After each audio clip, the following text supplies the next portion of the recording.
and welcome back to Sunday Live Show, and thank you so much guys for tuning in. I'm here to update you of what's going to happen on Skeem Saam from the 19th to the 23rd of January 2026 on Monday. Clarence parents travel to Joburg to stage an intervention. TEF High conduct interviews for a new teacher.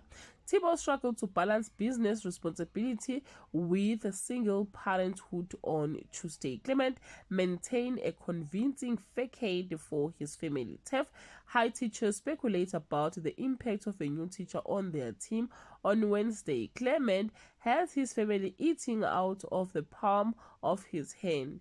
A fierce competition emerges between two TEF High learners on Thursday.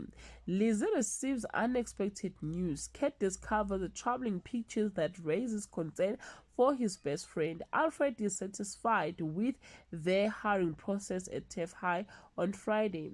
Two businessmen vanish without a trace. Alfred's excitement turns to frustration as a new teacher changes plans.